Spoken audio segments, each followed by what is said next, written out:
대응의 중요성, 또 사고 후의 대처 방안들, 안전 점검의 필요성 등을 얘기하지만 아직까지 많이 개선되지 않고 있는 것 같아요. 그래서 이제 사건 사고를 예방하고 또 이런 사건들이 일어났을 때는 잘 대처해야 하는 재난관리 시스템이 구축되어야 하는데요. 그래서 오늘은 국제 재난관리사이자 국내 1호 미국 재난관리사 자격증을 취득하신 하규만 박사님을 전화로 연결해서 재난관리 시스템에 대해서 자세하게 알아보겠습니다. 안녕하세요. 예, 안녕하십니까. 네, 반갑습니다. 예. 먼저 재난관리사란 무엇인지 좀 막연하거든요. 예. 구체적으로 어떤 것인지 설명해 주실까요?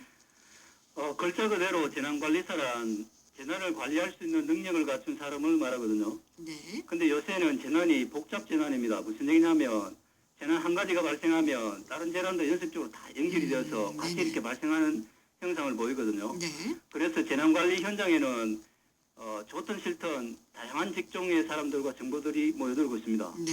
그런데 이제 그런 현장에서 지도자가 있을 거 아닙니까? 그 지도자가 재난을 관리할 수 있도록 주위에서 인적 자원이나 물적 자원 기타 관리 항목을 조달해 줄 수 있는 사람을 재난관리사라고 합니다. 네. 재난관리사가 수행해야 되는 업무는 굉장히 많거든요. 네. 뭐 예를 들어서 재난관리 계획 수립, 뭐 법령 해석, 또 뭐 재난 초기 대응 능력, 뭐 보험 지식 등 여러 가지가 있습니다. 네. 그 중에서도 이제 서로 다른 전공을 가진 여러 사람들 사이에서 의견을 조정하고 이렇게 협의하는 것이 굉장히 어렵거든요. 네. 그것이 이제 가장 중요한 업무의 하나라고 생각합니다. 특히 이제 경우에 따라서는 짧은 시간 동안에 맞아요. 의견을 조정해야 하는 경우가 많은데 이것이 이제 재난관리사가 반드시 성공해야 되는 업무의 하나입니다. 네, 굉장히 위급한 상황이니까 시간이 많지 않을 뿐더러 정말 재난관리사 큰 사건이 일어났을 때 선장의 역할을 해야 된다는 말씀이신데요. 예.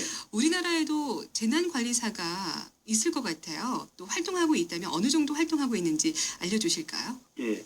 2004년도에 소방방재청이 개청이 되었거든요. 네. 그 당시만 하더라도 재난관리사 자격증이 우리나라에 한 4개나 5개 정도 있었습니다. 네네.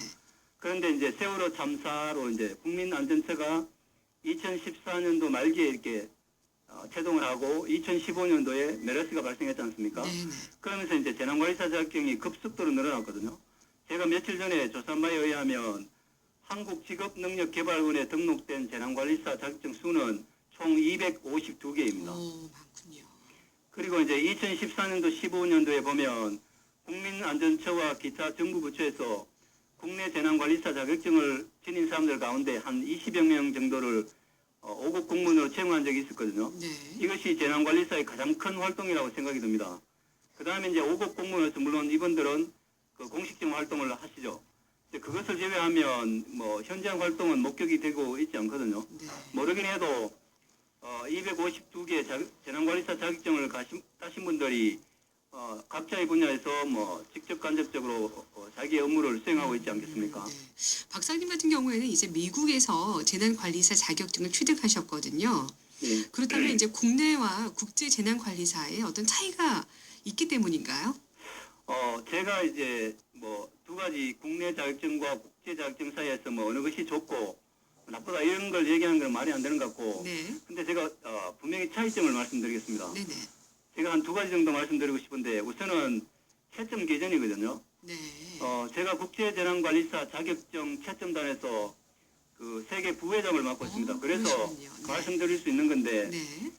국제재난관리사는 자격증 구빈 조건이 굉장히 까다롭습니다. 채점 기준도 그렇고 네네. 다른 이야기로 뭐 누구는 봐주거나 아니면 대충 해서 특정한 항목을 통과할 수 있게끔 되어 있지 않습니다. 왜냐하면 각 지원자의 서류를 특정한 사람이 아닌 채점단에서 무특정으로 선정된 두 사람이 동시에 채점을 하게 되어 있습니다.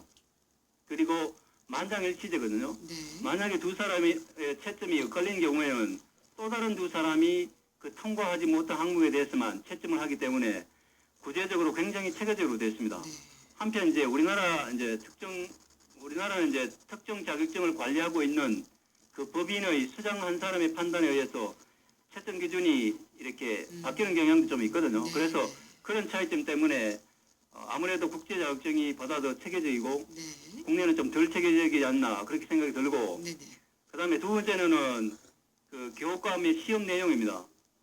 우리나라 우리나라 자격증은 특정한 분야에 대해서 다수의 과목을 배치하여 시험을 치고 통과하면 자격증을 부여하고 있습니다. 예를 들어서 한국방재협회에서 발행하는 자격증을 보면 풍수의 관리에 대해서 내용이 초점이 맞춰져 있거든요. 네. 또 다른 예로 한국 BCP협회에서 발생하는 재난관리처는 보면 아무래도 기업의 사업 연속성에 초점을 맞추고 있는 상황이죠. 그런데 이제 국제재난관리서는 모든 종류의 재난에 대해서 관리 내용이 들어가 있습니다. 그래서 지원자는 뭐 풍수해, 기업 재난은 물론이고 소방, 해양사고, 위험물질, 테러, 지진, 신종질병, 기타 관리 방법 등을 모두 공부해야 하며 그래서 이제 법률, 기상학, 공학, 사회과학, 정부학, 뭐 질병학, 동물학 등 다양한 내용을 반드시 공부해야만 통과할 수 있게끔 이렇게 되어 있습니다. 쉽지가 않네요. 정말 많은 분야를 또 공부를 해야 되는데요. 그렇다면 미국에서는 재난 시스템이 어떻게 구축되어 있을까요? 미국은 큰 틀에서 뭐 아시겠지만 우리는 단일 정부제이고 미국은 연방제거든요.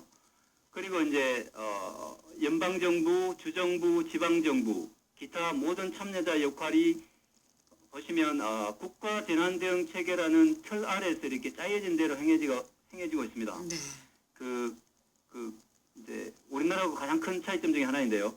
그 연방 재난관리청은 뭐 영어로 이제 FEMA라 하거든요. 네. FEMA 해서 이것은 이제 컨트롤 타워가 아니고 조정 및 협력센터입니다. 조정도 이렇게 뭐 컨트롤하는 것이 아니고 조정하는 거잖아요. 이 코디네이션, 네네. 뭐 협력 이런 센터인데 이 센터에서 재난관리 정책을 제시하고 있고 기타 부처와 이제 협력을 도모하고 있거든요. 네. 근데 우리나라에 이렇게 정보에 보면 다수의 사람들이 피마를 컨트롤 타워라고 이렇게 표현하고 있는데 이건 사실이 아닙니다. 왜냐하면 미국 연방제에서 특정한 기관이 특정한 정책 영역을 컨트롤하는 것은 문화 자체로 이제 허용이 되지 않고 시민 의식으로도 도저히 허용이 되지 않는 그런 상황들이거든요. 그래서 네. 피마는 기타 이제 연방부처, 다른 부처 있을 거 아닙니까? 그 다음에 주정부, 지방정부, 산업체, 자원봉사단체, 기타 뭐 지역사회와의 협력에 기초해서 재난관리 영역을 협력시키고 기껏해야 선도를 하거든요. 앞에서 리딩을 한다는 겁니다. 네. 리딩을 한다는 말이 조정을 한다는 얘기는 절대 아니거든요. 네. 그 다음에 이제 주정부는 자기주의에 알맞은 재난관리 정책을 집행하려고 하고 있고, 그 다음에 지방정부는 흔히 이제 재난방어의 최전선으로 이렇게 인식을 되어 있거든요. 네. 그래서 지방정부에서 재난관리로 사용되는 예산의 약 70%를 스스로 감당합니다. 그래서 뭐 지방정부 입장에서는 뭐 연방정부, 주정부 너것들이 해준 게 뭐 있냐 이런 얘기가 나올 정도거든요. 네. 그래서 이제 지방정부는 자원봉사자들과 이제 재난에 이제 협력하면서 직접적으로 대응을 하고 있는 그런 형국을 보이고 있습니다. 아무래도 우리나라하고는 구조가 다르니까요. 재난이 맞습니다. 발생했을 때는 이제 현재 우리나라 이제 비교를 해보자면 어떤 구조로 우리나라에서는 관리와 구조가 이제 이루어지게 됩니까? 예. 그 2004년도에 소방방지청이 개청됐고 네. 2014년도에 국민안전처가 생기면서 우리도 많은 변화를 겪고 있습니다. 우리나라는 현재로서는 국민안전처가 재난관리의 총괄기관으로 되어 있거든요. 네. 이 국민안전처 홈페이지에 들어가 보시면 스스로 이렇게 명시를 해놓습니다. 국민안전처는 우리나라에서 발생하는 모든 재난을 관리하는 총괄기관이다. 이렇게 명시하고 있거든요. 네. 그런데 실질적으로 보면 국민안전처는 특정한 재난만 관리하고 있습니다. 예를 들어서 소방, 그 다음에 풍수해, 그 다음에 해상사고 이 세 가지거든요. 그 아래로 내려가면 이제 도정부, 뭐 지방정부 아시겠지만 있는데 중앙정부의 정책 영향으로 인해서 여기서도 비슷한 구조와 관리가 나타나고 있습니다. 예를 들어서 뭐 소방, 뭐 풍수해, 그 다음에 해상사고 이게 이제 중점적으로 관리가 되고 있고 그 다음에 그 인적자원 입장에서 보면 소방관, 뭐 토목공무원, 해양경찰이 주축을 이루면서 이 세 가지 재난을 주로 관리하고 있는 그런 양상인데 아까 이제 말씀드린 미국과 이렇게 비교해서 가장 큰 차이점 중에 하나가 뭐냐면 우리나라는 전체 큰 틀이 없이 이렇게 네. 세 가지 영역만 네. 이렇게 행해지고 있는 그런 성향을 보이고 있습니다. 네. 그러니까 이제 외국과 우리의 체계를 비교를 하셨는데요. 예, 그러면 외국 것을 배우려고 할 때 뭐 무조건 받아들일 수는 없잖아요. 맞습니다. 주의할 것은 없을까요? 우리는 선진국의 것을 많이 배우려고 하지 않습니까? 네. 물론 선진국도 경우에 따라서 우리 것을 굉장히 많이 배우려고 하고 있거든요. 네네. 그런데 이제 선진 외국의 문화하고 우리의 문화가 다르기 때문에 뭐 외국의 모든 것을 그냥 수정이 없이 우리 토양에 도입하는 것은 뭐 상당히 문제가 많지 않습니까? 그렇죠. 이것은 뭐 어느 누구나 다 알 수 있는 그런 네네. 사실이라고 생각을 하거든요. 그러면 이제 중요한 것이 어떠한 것을 외부로부터 도입을 해야 하는 것이 되는지 뭐 그게 가장 관건인 것 같은데요. 그 재난관리 분야에 보면 이 외국이나 국제 상황이라도 재난관리 원칙들이라는 게 존재하고 있습니다. 네. 예를 들어서 뭐 골든타임의 중요성, 그다음에 뭐 리스크 지향의 재난관리, 뭐 정치적 재난관리의 배제, 뭐 금이준식 재난관리, 통합적 재난관리 뭐 등등 굉장히 많이 있거든요. 네. 이러한 원칙들은 뭐 한 개인이나 뭐 짧은 기간 내에 이렇게 수립된 것이 아니고 그 외국 사람들이 뭐 많게는 100년 정도 겪으면서 경험적으로 증명해서 도출한 것이거든요. 네. 그렇기 때문에 이제 뭐 그 국제사회에서 통용이 되는 이런 원칙들은 그 우리나라가 아니고 뭐 어느 나라도 반드시 이렇게 채택해서 실행해야 될 그런 항목들이라고 생각합니다. 네. 직접 또 이게 국제재난관리사 역할을 하고 계시기 때문에 예. 오늘 하고 싶은 말씀이 참 많으신 것 같은데요. 예. 덕분에 저희도 오늘 재난관리사에 대한 정보 잘 알았고요. 오늘 좋은 말씀 감사합니다. 예, 감사합니다. 네, 오늘은 국제재난관리사 하규만 박사님을 모시고 재난관리 시스템에 대한 이야기 들어봤는데요. 말씀 고맙습니다.